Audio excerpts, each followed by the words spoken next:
नमस्ते। मेरे चैनल में आपका स्वागत है। मेरा चैनल यदि आपको पसंद आए तो लाइक, सब्सक्राइब तथा शेयर करें। आज मैं आपको हिंदी व्याकरण से शब्द और पद का अंतर उदाहरण सहित बताऊंगी। शब्द और पद के अंतर को समझने से पहले सबसे पहले हम समझेंगे कि शब्द और पद क्या है।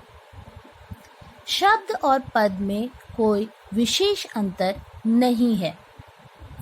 शब्द वह कहलाता है जो वर्णों के सार्थक समूह से बना हो। यह एक स्वतंत्र इकाई है। जैसे कुछ शब्द को हम उदाहरण के रूप में लेते हैं, जैसे एक, बुरा, ठीक, यह सब शब्द हैं।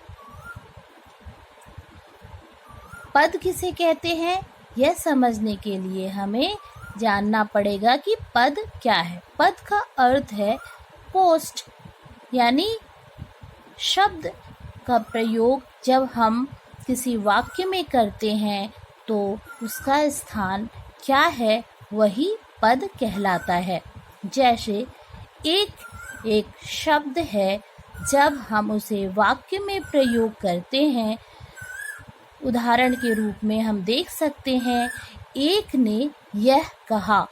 यहाँ पर एक का प्रयोग जो हुआ है वह सर्वनाम है। दूसरा उदाहरण है, एक किताब मुझे भी दे दो। यहाँ पर एक का प्रयोग जो हुआ है, यहाँ पर विशेषण है। तीसरा उदाहरण है, एक तो गालियां दी, दूसरे क्रोध भी करते हो। यहाँ पर क्रिया विशेषण है, यानी एक शब्द है और जिस तरह से उस वाक्य का प्रयोग किया जाता है और उस वाक्य के प्रयोग के बाद हम समझ सकते हैं कि पद के माध्यम से, यानी उसका क्या स्थान है या क्या पोस्ट है, उस वाक्य में उसका क्या स्थान है। दूसरा शब्द लेते हैं बुरा। जब हम उसे वाक्य में प्रयोग करते हैं तो उस बुरा शब्द का क्या स्थान है, यह पद के माध्यम से हम समझ सकते हैं।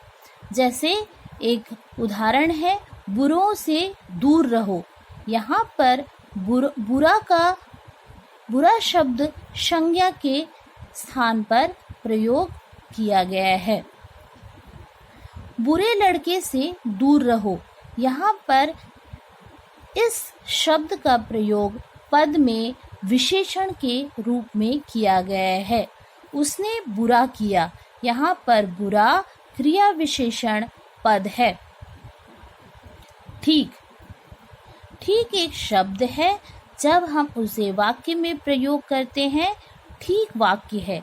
यहाँ पर ठीक विशेषण पद है। ठीक सुनो, ठीक समझो, यहाँ क्रिया विशेषण है।